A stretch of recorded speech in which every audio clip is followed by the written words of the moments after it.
Bonjour, chers collègues. Aujourd'hui, dans cette chronique Horizon, nous allons discuter d'un sujet d'actualité, les transactions immobilières durant la deuxième vague de la pandémie.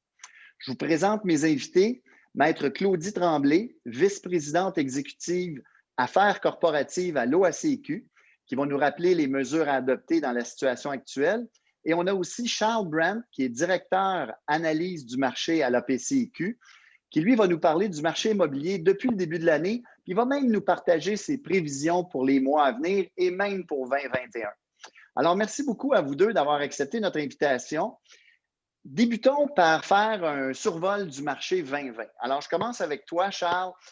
Peux-tu nous expliquer comment le marché s'est comporté avant le début de la pandémie? Bonjour Marc, bonjour chers membres. Alors, comme vous le savez, la crise sanitaire est intervenue à un moment où le marché était vraiment enregistré une performance exceptionnelle. On a connu une année tout à fait extraordinaire, une année 2019 extraordinaire avec plus de 96 000 transactions. Elle a commencé, le début de l'année a aussi commencé sur les chapeaux de roue avec un premier trimestre qui a été tout à fait exceptionnel, donc juste avant la première vague de l'épidémie.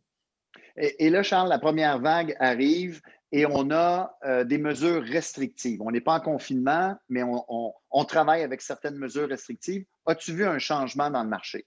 Bah, effectivement, on a tous constaté que le party était terminé, hein, avec donc ces mesures de confinement qui ont été instaurées par le gouvernement, avec l'impossibilité pour les professionnels de l'immobilier d'exercer. Les transactions ont chuté de près de 70% durant le mois d'avril, ce qui est quelque chose d'historique. On n'avait jamais vu ça auparavant. Donc, qu'est-ce que ça a eu pour conséquence directe? C'est un gel du marché. Donc, ça, c'est quelque chose que nous avions vu lors de nos prévisions donc en avril à la PCIQ. On avait constaté qu'un gel du marché n'allait pas forcément changer les conditions de marché immédiatement. Et c'est pour ça qu'on n'avait pas prévu une variation de prix à la sortie de ce confinement, ce qui s'est produit. Et en fait, ce qui s'est produit, ça a dépassé toutes nos espérances avec un très fort rattrapage, donc tout à fait exceptionnel aussi. Ça a été plus qu'un rattrapage, même, je vous dirais. C'est un phénomène qui s'est produit et qui a tout à fait été qui a pris son origine vraiment dans la crise sanitaire, avec un fort engouement pour l'immobilier. Plusieurs raisons.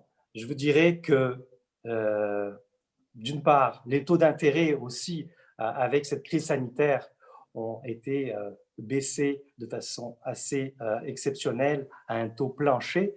Les taux d'intérêt à taux fixe 5 ans se négociaient au mois de juillet à en dessous de 2%. Donc, c'était vraiment un très, très grand stimulateur pour le marché immobilier. Mais il y a eu d'autres raisons. Les ménages ont dû, de manière forcée, épargner, parce qu'ils ne pouvaient plus dépenser comme avant, du fait du confinement.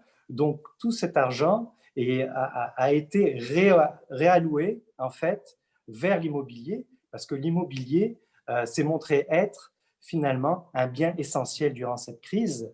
Et ça a donc suscité un très fort engouement pour la propriété, et donc que ce soit par des rénovations et plus largement par l'acquisition de propriétés, soit de nouvelles propriétés par les nouveaux acheteurs, soit par la volonté de se retrouver dans un lieu qui correspond plus aux attentes des ménages dans un contexte de confinement, donc avec un espace supplémentaire pour travailler, par exemple.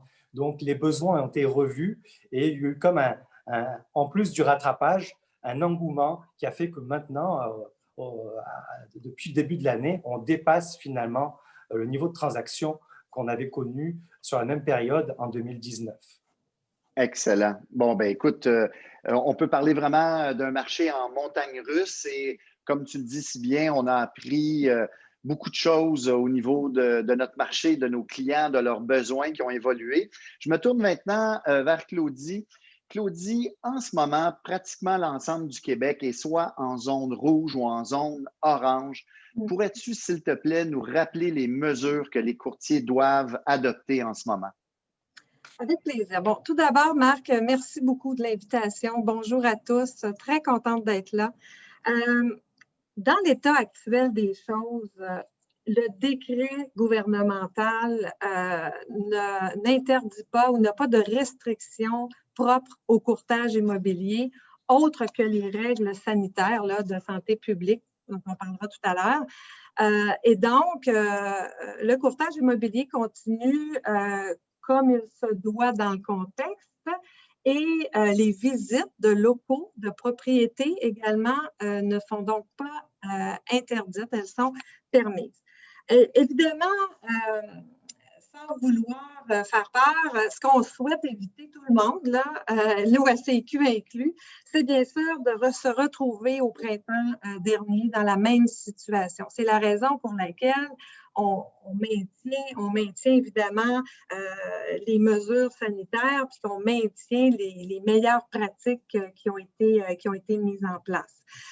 L'élément aussi, la bonne nouvelle, c'est qu'à ce jour, le courtage immobilier n'a pas fait mauvaise figure, au contraire.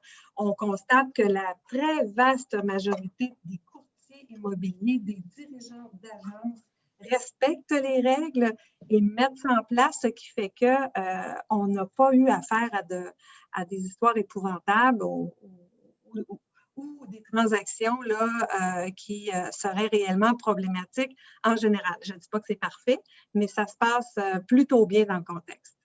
Bien, tu fais état de règles, justement. Je pense que vous avez des règles d'or. Pourrais-tu nous expliquer c'est quoi les principales règles qu'il ne faut pas oublier? Oui.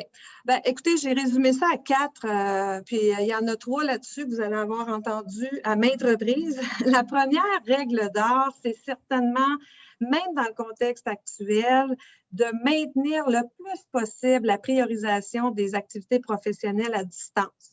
Alors, il y a des outils, des signatures électroniques, des formulaires électroniques, des visites virtuelles qui peuvent être faites.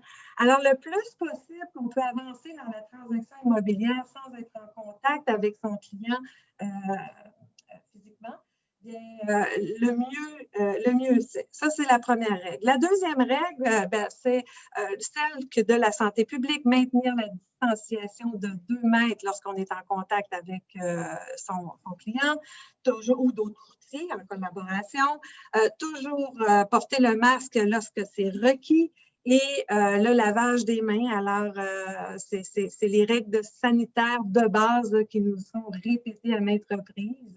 Pour ce qui est des règles d'or, c'est vraiment ces 4 règles-là qui seraient résumées.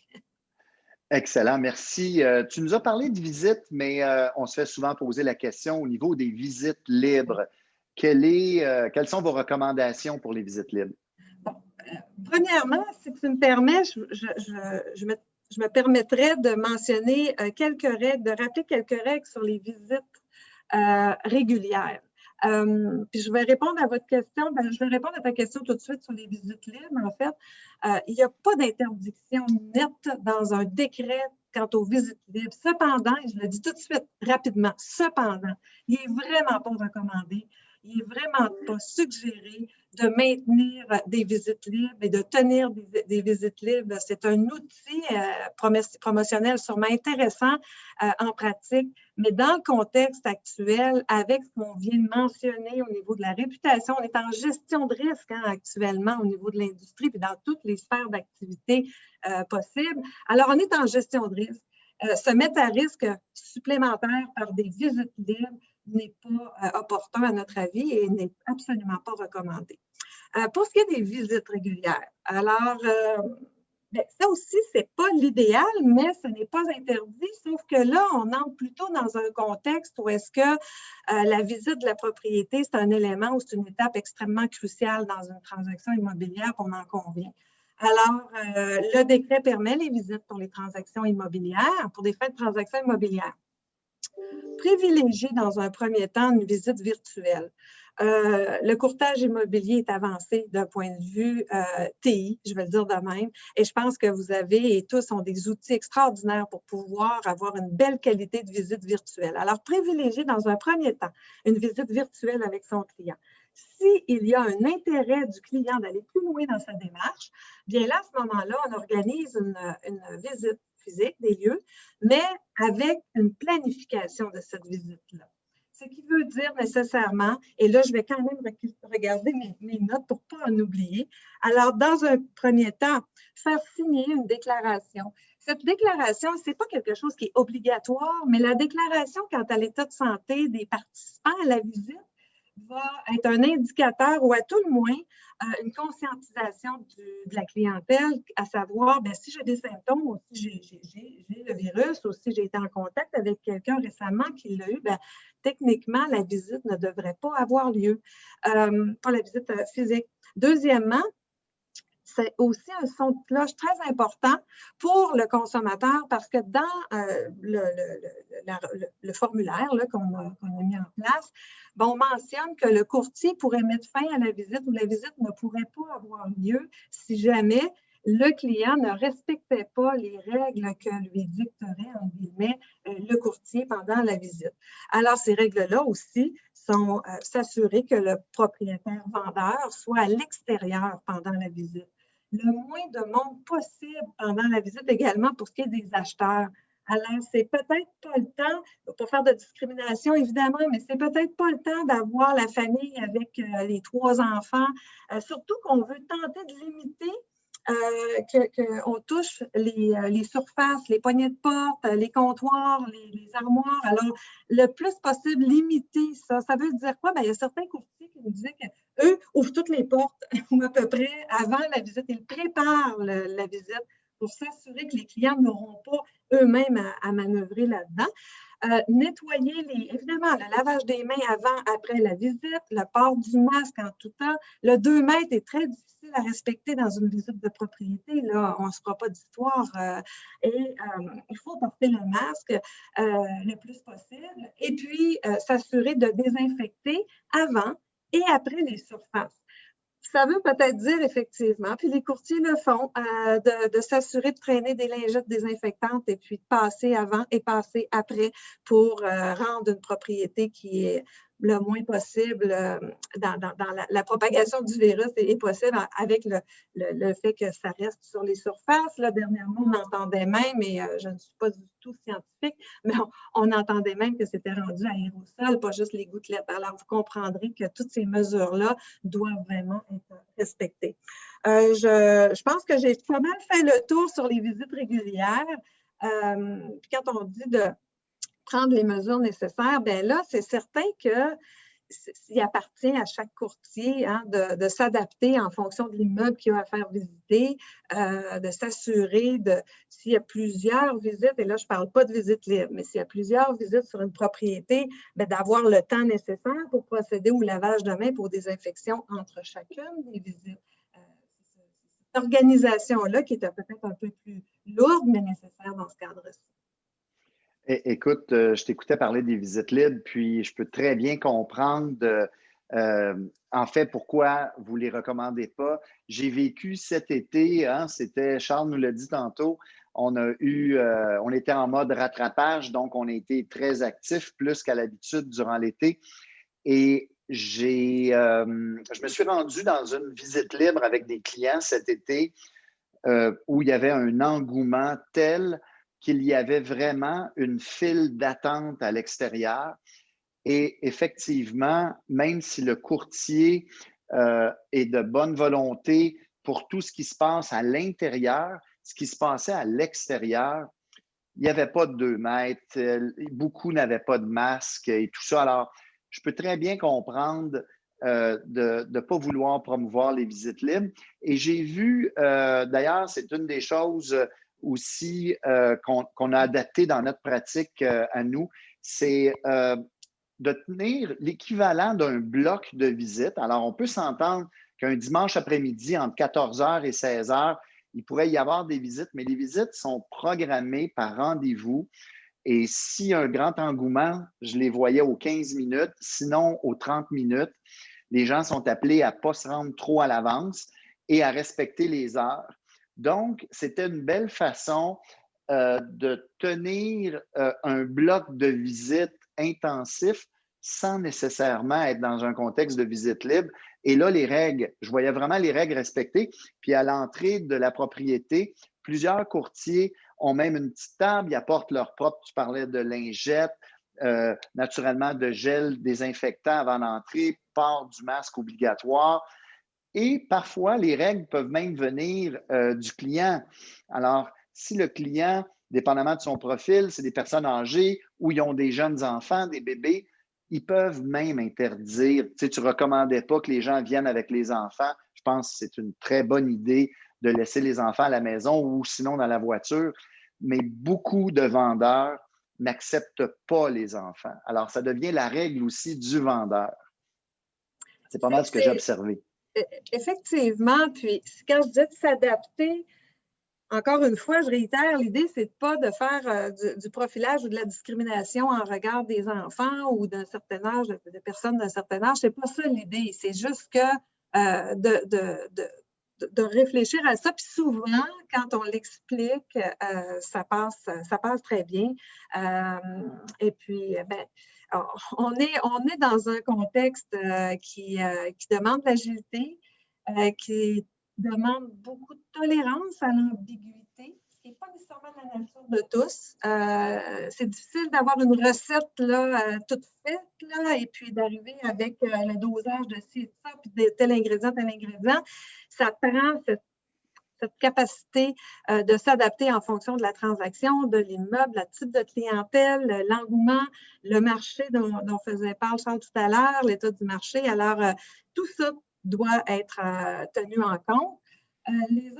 Peut-être l'autre élément aussi, vous savez, on parlait de visite tout à l'heure, les guides de pratique, hein, l'OACQ, on a émis un guide de pratique, le guide des meilleures pratiques en période de pandémie ou de coronavirus. Ça, je peux vous le garantir, quand j'ai commencé à travailler ici, j'étais certaine que je n'allais jamais faire un guide de pratique ou qu'on allait faire ensemble, c'est une histoire d'équipe, un guide de pratique en période de pandémie. Cela dit, il est disponible sur Cinbad, il est mis à jour. Il y a des recommandations aussi pour les agences immobilières parce qu'il peut y avoir, les agences ne sont pas fermées, là. Alors il peut y avoir des situations où ça nécessite de recevoir un client, où est-ce qu'il y a quelqu'un il y a aussi du personnel qui est là.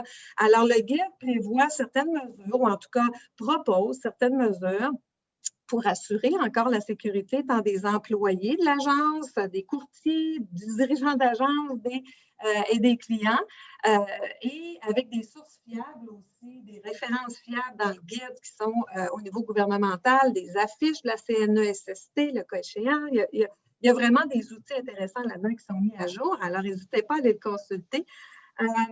Le courtier, c'est un être humain qui n'est pas à l'abri d'attraper le virus. Hein? Et puis, une fois qu'il l'a ou qu'il a été mis en contact avec quelqu'un qui l'aurait eu, par exemple, bien, normalement, il ne peut plus exercer. Et là, je ne veux pas rentrer dans les règles de santé publique. Le numéro de téléphone, il est dans le guide aussi, vous pouvez y référer. Mais l'agence, évidemment, doit être aussi informée, le dirigeant d'agence doit être informé par le courtier si jamais ce dernier doit temporairement cesser d'exercer. Alors, parce qu'il y a un plan de continuité, un plan de remplacement que le dirigeant d'agence avec son courtier doit discuter pour pas que les clients restent en plan, justement, restent à eux-mêmes et puis qu'il n'y ait pas de suivi de leurs transactions ou de leur contrat de courtage. C'est un autre élément hyper important qu'il faut avoir en tête. Et puis, bien évidemment, tout ça, je dirais, c'est une accumulation du respect de toutes ces règles-là, d'un appel à la bienveillance, puis sans vouloir tomber dans la morale, mais un appel à la bienveillance et à la responsabilisation de tous et chacun, qu'on arrive justement à maintenir le courtage immobilier dans l'état actuel où on peut continuer d'exercer. Bien, d'ailleurs, on va y revenir. Je vais être curieux de voir quels sont tes commentaires si jamais on retournait en confinement. Mais juste avant, je serais curieux de retourner à Charles. Charles, on disait justement que ça fait quelques semaines qu'on est passé en zone orange ou rouge. As-tu vu des changements, toi, au niveau du marché? Alors, c'est sûr que l'arrivée d'une deuxième vague virale, là, ça peut inquiéter, ça peut créer des incertitudes. Mais au niveau du marché, sincèrement, il n'y a aucun impact pour le moment. En fait, le marché immobilier, il ne faut pas l'oublier, est quand même porté par une très forte reprise de l'économie, hein, très fort rebond de l'économie québécoise, même par rapport aux autres provinces. Donc, on est en très bonne posture pour, euh, pour encaisser un petit peu le choc d'une deuxième vague sans confinement, hein, ce qui est le scénario le plus probable. Ceci dit, c'est sûr que la partie rattrapage est un petit peu derrière nous. Donc, c'est sûr qu'on ne peut pas continuer à ce rythme et que l'évolution, la croissance des transactions va un petit peu ralentir, mais sans plus. Donc, ça, c'est très important de garder ça en tête. Je voudrais simplement aussi vous dire que on s'enligne pour atteindre les 100 000 transactions à la fin de l'année. Donc ça, on va dépasser une année 2019 qui était censée être l'année exceptionnelle de la dernière décennie. Et ben, en fait, le record risque d'être encore battu par 2020 contre toute attente. Donc ça, c'est très important. Maintenant, dans certaines discussions que j'ai pu avoir au début de la crise, on redoutait un petit peu le retour sur le marché de propriété, d'une hausse des taux de défaut. En fait, on a été quand même pas mal surpris par l'intervention du gouvernement pour soutenir les ménages et les entreprises, mais aussi l'intervention des banques, en fait la contribution des banques en permettant le report des prêts, le report des paiements des prêts hypothécaires. On pense que ces programmes de report vont continuer avec le temps. Donc, ça va mitiger un impact de retour massif de propriété, entre guillemets massif. Donc, on ne voit pas la vague finalement de remise en marché de propriété qu'on pensait voir il y a déjà quelques mois. Donc, ça devrait se passer assez tranquillement d'ici la fin de l'année et je suis assez confiant qu'on va atteindre les 100 000 transactions. Wow! Ça, c'est des bonnes nouvelles. Maintenant, même si ce n'est pas souhaitable, même si ce n'est pas le sujet le plus populaire aujourd'hui de notre entretien, je me dois d'aborder la question d'un potentiel confinement. Si jamais on avait à se rendre jusque-là, un peu ce qui est arrivé au printemps, Claudie, peux-tu nous rappeler à ce moment-là quelles seraient les règles à suivre? Si on parle évidemment des règles au niveau de l'exercice du courtage immobilier, parce que je peux vous dire que même lors de la première vague, la deuxième vague, le comportement humain semble être différent, mais je vous dirais qu'on a vécu de la détresse, puis on a vu, en tout cas, on a pu constater une certaine détresse de la clientèle. C'était pas facile. Il y a eu des situations où est-ce que, justement, le fait d'avoir été confiné complètement a amené des histoires d'horreur et on souhaiterait que ça soit évité le plus possible. Une fois que ça est dit, maintenant qu'on arrive là, bien, là, on peut s'imaginer toutes sortes de décrets qui pourraient être pris par le gouvernement. Ce sont les autorités gouvernementales qui décident d'autoriser ou pas une activité et de l'autoriser en tout ou en partie.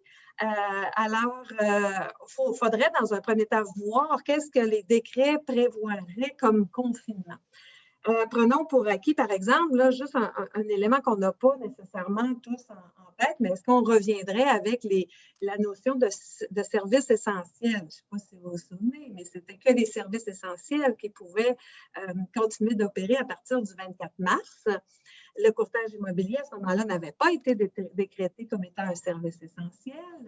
Ça a été jusqu'au 20 avril avec beaucoup de discussions où est-ce qu'on est arrivé avec une reprise partielle des activités et le 11 mai, une reprise complète des activités de courtage immobilier qui était bien avant d'autres secteurs d'activité qui étaient toujours en arrêt.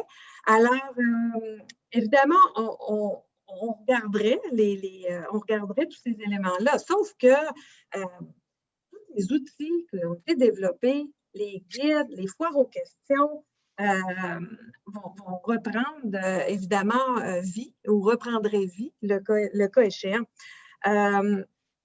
Je ne vais pas reprendre l'ensemble, mais si je regarde, là, évidemment, au niveau des services essentiels, ça peut toucher, comme je disais, en partie le courtage, mais il y avait l'inspecteur en bâtiment, il y avait le notaire, il y avait également le photographe, alors, c'était plusieurs acteurs qui pouvaient ou non exercer ou qui interprétaient en fonction des décrets, ce qui n'est pas toujours une chose simple à faire.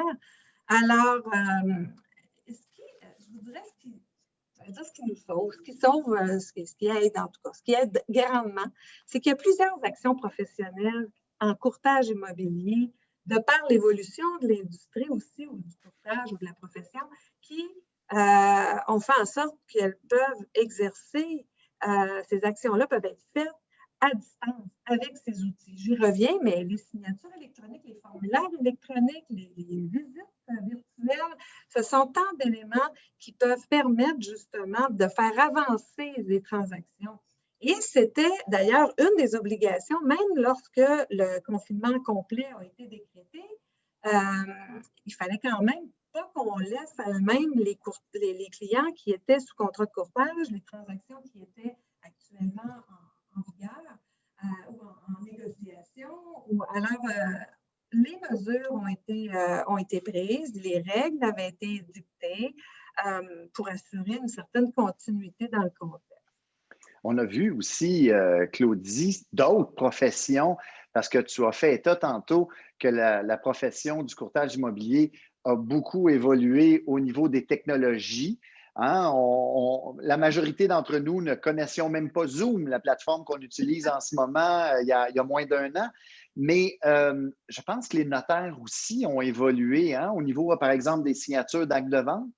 Oui, bien ça, c'était un avancé, puis on n'aurait pas cet irritant-là de ne pas pouvoir faire de signature d'acte de vente à distance parce qu'il n'y avait pas de validité juridique de l'acte si il était fait à distance de par le Code civil à l'époque. Alors là, ça a été modifié, puis l'OACQ, évidemment, on avait supporté la Chambre des notaires dans cette demande-là auprès du ministère de la Justice pour s'assurer que les actes de vente puissent être fait à distance avec les mesures de vérification d'identité. Les notaires ne sont pas obligés d'aller vers ça s'ils ne le souhaitent pas, mais l'outil existe et les informations sont à l'effet que c'est grandement utilisé. Alors, fort de ça, ce ne sera pas un enjeu cette fois-ci le cas échéant, dans un autre confinement. Je pourrais peut-être mentionner juste quelques petites règles qu'il faut se rappeler. Puis effectivement, on n'aime pas se ramener dans ça, mais puisque la question se pose, vous vous souvenez, les promesses d'achat qui seraient en cours de réalisation, des conditions, peut-être qu'il faudrait à ce moment-là revisiter nos promesses d'achat pour prolonger les délais d'exécution de la réalisation de la condition d'inspection et des clauses à cet effet-là. S'il y avait des nouvelles promesses d'achat, le bon conseil, ce serait peut-être, vu qu'on ne pourra pas avoir été visité, faire la promesse d'achat conditionnelle à la visite des lieux, à l'entière satisfaction de l'acheteur, sinon la promesse d'achat devient nulle et non avenue. Donc, la stabilité juridique est peut-être moins là, mais à tout le moins, il y a du mouvement. On n'est pas complètement arrêté. Il faut aussi s'assurer que voyons, j'ai perdu mon idée. Ah oui, ça, c'est très important. La vérification d'identité puisse se faire également. Ça ne veut pas dire que les obligations tombent de vérification d'identité, surtout pas dans un contexte comme celui-là où les gens ne se voient pas en personne. Alors, on avait émis des règles avec 2 photos, 2 pièces d'identité de source fiable avec photo idéalement et qu'on puisse en faire un Zoom avec son client ou un FaceTime ou peu importe la plateforme pour pouvoir valider que c'est bel et bien la personne. On l'a accepté et on s'est collé aussi sur les règles de CANAF au niveau du recyclage, la loi sur le recyclage des produits de la criminalité. Il y a aussi tout le concept, là, je vous ramène vraiment en arrière, de nouvelles mises en marché partielles. Alors, où est-ce qu'on ne pouvait pas faire la vérification de toutes les informations, que ce soit au niveau des grandeurs des pièces, que ce soit les matériaux. Le client n'est pas nécessairement en mesure de répondre à toutes ces questions-là. Il envoie la documentation, mais ce n'est pas complet. Alors, on était dans des mises en marché partielles avec des vérifications qui devaient se faire ultérieurement quand ça a réouvert. Et ça, il y a une clause qui avait été faite également à la disponibilité des courtiers à cet effet-là. Alors, ce sont tous ces éléments qui ont été déployés qui vont pouvoir être réutilisés. Que ce soit le guide de pratique professionnelle, on a fait 12 versions du guide. Alors, il faut s'adapter tout le monde. Et puis, je vous comprends quand vous dites, bien, des fois, vous changez d'idée. Bon, c'est pas tant qu'on change, on doit s'adapter aussi et évoluer dans ça. La foire aux questions qui avait été mise en place, il y a une 60aine de questions-réponses qui avaient été faites, qui répondaient à tous ces éléments-là. L'acheteur ne veut plus acheter, le vendeur ne veut plus vendre, le coronavirus, l'acheteur là. En tout cas, il y en avait des questions, des réponses et des outils. Et la reprise des communications régulières, là, une 30aine de communications juste dans cette petite période-là avait été produite pour informer et supporter le courtage immobilier. Le centre d'appel aussi va rester ouvert. Les activités de l'OACQ n'ont pas fermé. Alors, on continue et on continue à vitesse grand V, ça je peux vous le garantir. Juste le centre d'info pendant la période de la pandémie, la première période, devrais-je dire, la première vague a répondu à 7000 demandes d'informations. Wow. Pas rien. Alors, on va continuer dans ce sens-là. Toutes les opérations vont être maintenues également, puis on va continuer de soutenir le courtage immobilier parce que c'est comme ça qu'on protège le public également. Ça fait partie de la mission de l'organisme. C'est un des éléments importants d'ailleurs. Et on soutient aussi le consommateur quand on rend public les guides également, puis qu'on les met de l'avant. Alors, voilà. Bien, écoute, tu as adressé quelque chose que je trouve très intéressant. C'est un volet que j'appellerais préparation. Se préparer à l'avance, voir le potentiel, même si on ne veut pas que ça arrive, qu'un confinement pourrait faire en sorte qu'on ne pourrait plus entrer dans les maisons. Et j'ai été très observateur de bonnes pratiques que j'ai vues le printemps dernier. Et parmi celles-là, entre autres, bien, je pense que lorsqu'un courtier a des chances de prendre un contrat de courtage, parfois, on fait une présentation à un client et le client nous dit, écoute, je suis peut-être pas prêt maintenant, j'ai du ménage à faire, je vais faire quelques travaux de réno. Dans un mois et demi, on pourra mettre la maison sur le marché. Alors, prenez les photos tout de suite, prenez une chance. Pour le prix que ça coûte d'envoyer un photographe, envoyez le photographe immédiatement et donc, vous serez équipé. Il y a la question du confinement, il y aurait la question éventuellement de la neige aussi. Vous allez avoir des photos au moins avant que la neige arrive. J'ai vu aussi dans les bonnes pratiques des courtiers qui suggéraient à leurs clients de faire des inspections pré-vente. Donc, on fait venir un inspecteur comme un acheteur le ferait. On y fait faire l'inspection de la maison. Non seulement ça va nous donner parfois des précisions à apporter dans la déclaration du vendeur, mais aussi ça va permettre à donner à un acheteur potentiel une inspection déjà faite, récente. Et cet acheteur-là, même s'il va toujours pouvoir se prévaloir de son droit à l'inspection, pourrait aussi consulter l'inspecteur et dire, bien, écoutez, je peux-tu appeler moi votre inspecteur puis lui poser quelques questions? Ça va le rassurer. Et finalement, bien, ça va de soi. J'ai parlé des photos, mais on parlait de visites virtuelles. Alors, de faire produire, souvent le même photographe peut produire une vidéo de l'endroit ou sinon, dans le pire des cas, bien, vous utilisez votre téléphone et vous faites une visite virtuelle. Et au besoin, donc, si jamais on ne pouvait plus visiter, bien, vous aurez des outils pour continuer à faire la mise en marché des maisons. Fait que je voulais te partager ça parce que tu as parlé beaucoup de préparation en amont. Et ça, ce sont des choses que j'ai vues, je pense, qui ont beaucoup aidé les courtiers le printemps dernier. Tout à fait. tout à fait. Alors, Ce sont de très bons conseils d'être prévoyants là-dedans, puisqu'on ne sait pas ce que l'avenir nous réserve. On espère pas retourner à cette situation du printemps, surtout que c'était le printemps. En plus, c'était la période, on peut le dire, où est-ce qu'il y avait vraiment... il y a un courtier qui me disait on roulait tous à 120 sur l'autoroute, et puis tout d'un coup, il y a quelqu'un qui a mis le frein à main. Ça a donné ce que ça a pu au début, je peux vous le garantir aussi. D'ailleurs, c'est un exemple qu'on utilise de temps à autre, pas le frein à main, mais Charles et moi, quand on parle du marché, on a vécu un marché cet été où on roulait à 140 dans la voie de gauche, on dépassait largement la limite et parfois on a un petit ralentissement. C'est comme si tout le monde voit ça négativement. Ben non, on a juste ralenti de 20 km/h. On roule encore à 120 dans la voie du centre. N'est-ce pas, Charles? Une des façons d'expliquer parfois un ralentissement qui n'est pas négatif, qui est encore très positif. Tout à fait, c'est en plein ça. Donc, je dirais même qu'on est plus à 160 qu'à 140. Bon, on a gagné en vitesse. Charles, on a parlé un petit peu du marché tantôt au cours des dernières semaines. Ce scénario-là de confinement, est-ce qu'il est différent du marché que tu nous as expliqué tantôt, là, où les règles ont commencé, en fait, il y a quelques semaines? Est-ce que si on va en confinement, on va voir un autre changement de marché? Si on va en confinement, moi, ce que j'interprète comme confinement, c'est que les courtiers immobiliers puissent plus exercer pendant un certain temps. Donc, ça impliquerait un gel du marché. On a un petit peu de recul par rapport à ça. On voit qu'un gel du marché, ce n'est pas forcément négatif puisqu'il y a une période de rattrapage après et ça renforce aussi le comportement des ménages en faveur de l'immobilier.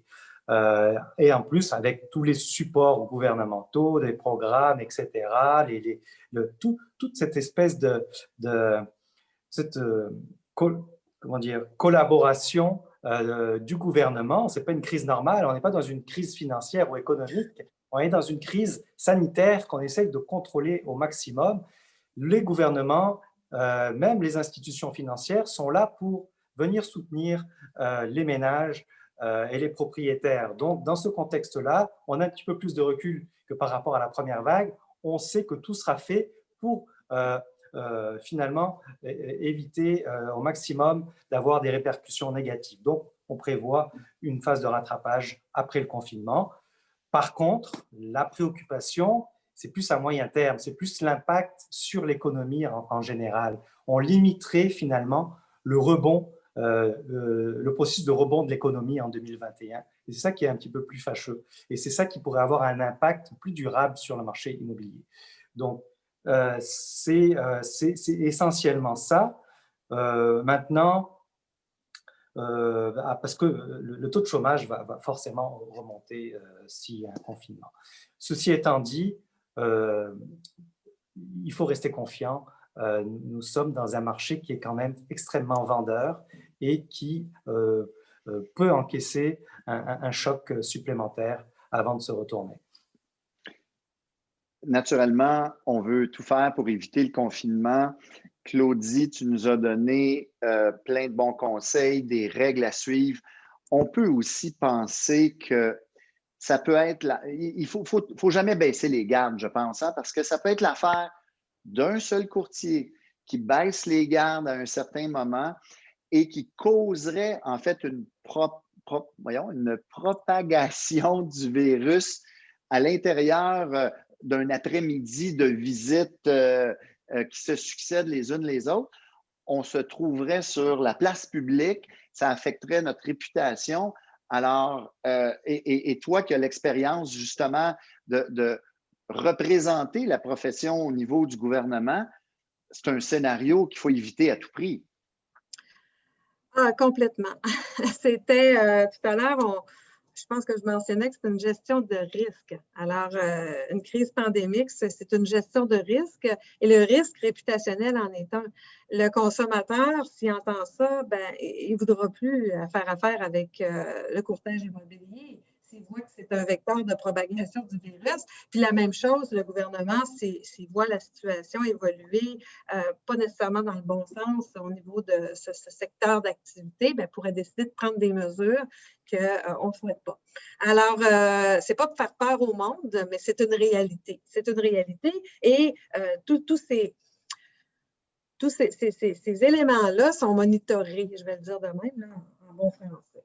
Alors, effectivement, l'OACIQ, ce que nous tentons et ce que nous avons fait par le passé, puis ce que nous continuons de faire, c'est clair que c'est d'informer, de se tenir à jour, de mettre nos outils à jour. Je réitère, la situation, c'est qu'il faut se tenir à jour parce que ce n'est pas de jour en jour que ça évolue, c'est d'heure en heure parfois. Et quand on parlait de tolérance à l'ambiguïté, il y a des heures où est-ce qu'on ne sait pas où ça va se situer, quelle tournure ça va prendre. Puis à un moment donné, il faut décider, il faut aussi exercer un leadership là-dedans. Cela dit, avec le gouvernement puis avec les autorités gouvernementales, quelles qu'elles soient, le rôle de l'OACIQ a été principalement de 2 ordres lors de la première vague, mais on continue nos démarches en ce sens-là. C'était de s'assurer, de démontrer, puis de faire valoir qu'il y avait un régulateur en courtage immobilier, un régulateur qui était fort, qui était capable aussi de faire en sorte que les courtiers soient outillés pour pouvoir faire respecter les règles sanitaires. Et les courtiers ont été au rendez-vous. Ils ont respecté, pour la très vaste majorité, les règles sanitaires et ont mis en place des mesures, même parfois au-delà de ce qui avait été suggéré ou en tout cas requis. Ça fait très bonne figure, ça fait bonne réputation dans ce temps-là, c'est clair. L'autre élément, c'était de s'assurer aussi que on ne se retrouve pas, que le Québec ne se retrouve pas dans une situation où est-ce qu'il y en avait une crise du logement. On ne voulait pas se retrouver en crise du logement. Vous avez certainement dans vos agences, ça ne se peut pas que vous n'ayez pas vécu des situations de familles qui, du jour au lendemain, ne pouvaient pas se reloger, puis se retrouvaient sans logement là, dans un mois ou dans 6 semaines, puis ne pouvaient pas visiter. Et là, l'acheteur ne voulait plus acheter, ou bien l'acheteur ne voulait plus acheter, ou bien il y a eu des retraits de prêts hypothécaires parce que la personne avait perdu son emploi. Je veux dire, ça a été là vraiment une situation qui était problématique, mais qu'il fallait amener au gouvernement pour démontrer l'importance que le courtage immobilier pouvait être une solution, faire partie de la solution. Oui, au niveau économique, et Charles, tu as tout à fait raison, c'est aussi un vecteur économique extrêmement important, l'immobilier, mais au-delà de ça, la crise de l'immobilier, il y avait des drames humains qui pouvaient se vivre et qui se vivaient, puis il fallait les arrêter. Et c'était des cas réels. Alors, c'était de notre devoir de monter ça, de s'assurer que les gens comprennent bien les réalités. En faisant tout son possible, là, puis je veux dire, ça excuse personne, des fois ça explique. Il y a eu parfois, sûrement, des décisions qui auraient peut-être été autrement, puis ça aurait été mieux. Mais à un moment donné, il faut prendre un alignement. Et puis, on se réajuste, mais on ne peut pas rester en limbo non plus des semaines et des semaines. Alors, c'est ce que l'OACIQ tente de faire et c'est ce que nous faisons au quotidien. Puis, on continue nos démarches avec le gouvernement actuellement pour maintenir cette relation en tout temps. Justement, le jour où est-ce qu'il y a un reconfinement, si on revient là, bien, vous savez, je ne sais pas si vous vous souvenez, les transactions prioritaires, etc., bien, c'est des éléments de piste de réflexion qui parfois n'est pas parfaite, mais qui amènent encore une fois du mouvement et qui ne bloquent pas complètement les transactions. Alors, il faut être ouvert aussi à ce genre de situation, de mesures imparfaites, mais au moins dans le mouvement. C'est ce que je Écoute, dis. je pense que tu as raison. Dans une situation d'urgence comme celle qu'on a vécue ou comme tu le disais si bien, l'actualité peut changer d'heure en heure. C'est normal qu'il n'y ait pas de perfection puis qu'on n'ait pas de note parfaite, personne. Mais je pense que globalement, on a bien appris et on est très bien outillé, mieux que jamais pour cette deuxième vague.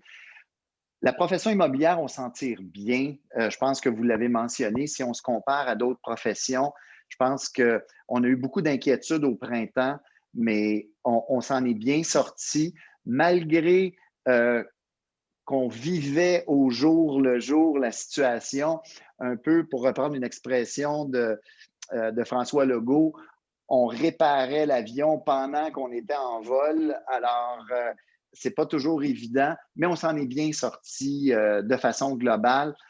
Donc, je pense qu'avec tout ce que vous avez, entre autres, déployé comme outil, comme information, autant au niveau du public que pour les courtiers, je pense que c'est encore beaucoup plus rassurant. Je pense qu'on est moins insécure dans cette deuxième vague qu'on l'était dans la première de toute façon. Charles, je ne peux pas m'empêcher de te demander tes prévisions pour 2021. Le confinement, on ne le souhaite pas.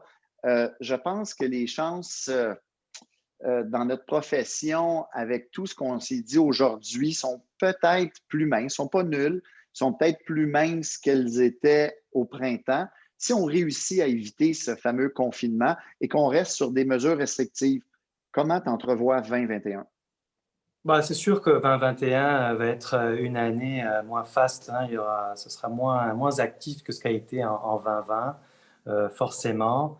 On peut craindre aussi, j'en ai un petit peu discuté un petit peu plus tôt, un retour donc des maisons sur le marché. Les taux de souffrance hypothécaire, des prêts hypothécaires, n'a jamais été aussi bas depuis la fin de la première vague. Donc c'est quelque chose d'anormal. Il y a quelque chose qui se passe et c'est dû à quoi? C'est dû au report des paiements hypothécaires et c'est dû aux conditions exceptionnelles qu'on vit, hein, depuis quelques mois. Alors forcément, il va y avoir un rattrapage de ce côté-là aussi et forcément, ça va être dans le courant de 2021 et peut-être plus tard, ça va dépendre de comment le secteur, les institutions financières vont gérer ça aussi. Alors, il faut garder ça bien à l'œil. Ceci étant dit, on est dans un marché extrêmement vendeur. Les conditions de marché n'ont jamais été aussi bonnes que ça depuis 20 ans, hein, avec un niveau d'inventaire extrêmement bas. Donc, ça, c'est notre garantie pour éviter un revirement de marché. Alors, possiblement qu'il y a des marchés qui ont été trop actifs, dans lesquels les prix ont monté trop vite et dans lesquels il va y avoir un retour d'offres plus rapide aussi. Ces marchés-là vont peut-être plus souffrir, comme le marché du centre-ville, par exemple. Mais de façon générale, je dirais qu'on s'attend à un atterrissage en douceur en 2021. Hein? Et surtout, si on n'a pas de confinement, l'économie est très robuste, elle est très résiliente et, comme je vous le disais, les gouvernements sont là pour la tenir à flot pour 2021. Donc ça, c'est pour ça que je suis confiant. Les taux d'intérêt vont être encore là, durablement très bas pour l'année 2021, ça c'est certain. Donc ça va être encore un facteur de stimulation du marché. Par contre, il faudra s'attendre à une plus grande frilosité, hein, des prêteurs, évidemment, dans un contexte économique où quand même, il y a quand même une adaptation à faire par rapport à cette crise sanitaire qui dure et qui perdure. Donc, ça va avoir forcément des conséquences économiques et ça va forcément avoir des conséquences sur certains secteurs économiques. Et les banquiers ou les institutions financières vont être plus vigilante par rapport à la solidité financière de certains ménages. Je vous rappelle aussi, en tout cas, je vous l'annonce, compte tenu des statistiques qu'on vient de recevoir, que l'endettement des ménages des Québécois s'est accru au cours des derniers mois. Donc, c'est quelque chose qu'il faut quand même garder en tête. Alors, je pense qu'il faut être quand même confiant. Avec l'équipe, on regarde de près un petit peu le clash entre les personnes qui sont, qui ont des avoirs, qui sont en moyen, et les personnes un petit peu moins favorisées. Ça pourrait se refléter aussi sur le marché de la revente, avec un marché haut de gamme, plus en santé qu'un marché moyen bas de gamme, qui risque de voir des conditions peut-être devenir moins favorables au cours des prochains mois. Donc, c'est quelque chose qu'il faut garder à l'œil pour 2021, mais pas de catastrophe en vue. Merci, Charles. Claudie, Tu nous as donné une multitude d'informations utiles aujourd'hui, des rappels importants. Est-ce qu'il y a d'autres choses dans le marché actuel? Est-ce que tu as d'autres conseils que tu aimerais nous partager avant qu'on termine cette capsule? Bien, en fait, ce qui me vient à l'esprit, c'est peut-être 2-3 petits enjeux importants, pas petits enjeux, des enjeux importants qui peuvent faire mal actuellement dans le marché qui surchauffe pour certaines régions. On voit une recrudescence de manque de collaboration de certains. C'est pas tout le monde, on s'entend là. La grande majorité des courtiers respectent les règles en matière de collaboration, ça c'est clair. Mais celui ou celle qui ne collabore pas, je vais faire du pocket listing, on va se dire les vraies affaires, qui ne veut pas faire qui veut pas partager sa rétribution, c'est ça la réalité, va arriver avec des comportements qui ne sont pas du tout adéquats, qui ne respectent pas la déontologie, qui font mal à la réputation du courtage immobilier face aux consommateurs. Alors, et ça, ce que ça fait, c'est que ici, là, il y a le service de plainte, là, pas loin, et puis les plaintes ont commencé, on voit une recrudescence de demandes d'assistance, de plaintes, d'appels en regard des enjeux de collaboration. L'autre élément, c'est qu'un marché qui surchauffe va amener des promesses d'achat qui ne sont pas toujours adéquates dans la réalisation des conditions. Des délais beaucoup trop courts d'acceptation, de financement, d'inspection, ça met du stress sur tout le monde, dans le public, dans le consommateur et les professionnels. Je pense que les gens actuellement n'ont pas besoin tant que ça de stress supplémentaire et ça amène encore une fois une espèce de détresse qui fait en sorte que le téléphone sonne pour se plaindre de la situation et on le voit. Ces promesses d'achat-là ne sont pas adéquates. On fait des capsules pour réitérer ces éléments-là. Ma collègue Sandra Barrette en a fait une tout dernièrement. Sinbad, encore une fois, on a les règles en matière de collaboration. Il y a des écrits là-dessus. Des fois, c'est de se retourner à ses sources. Si vous êtes dirigeant d'agence, peut-être dans un meeting Zoom, réitérer ces éléments de collaboration parce que ça fait mal. Il y a aussi la présentation de plusieurs promesses d'achat. C'est un art en soi de gérer plusieurs promesses d'achat. Puis là, des fois, ce n'est pas 2 ou 3. On entend des dizaines en même temps. Ça fait peur. Alors, et même plus. Alors, gérer la présentation de plusieurs promesses d'achat, encore une fois, avec un contrôle, une assise, puis d'être sûr de son affaire, ça nécessite une maîtrise des règles applicables et des bons comportements professionnels. Alors, on réitère le message dans nos infolettres, on réitère, mais il reste quand même que là, je profite de cette tribune-là pour rappeler l'importance dans un marché qui surchauffe, la collaboration, présentation de plusieurs promesses d'achat, puis des promesses d'achat qui demeurent vivables pour l'humain dans la réalisation des transactions. Ne pas mettre les gens trop serrés, ça n'a pas de sens.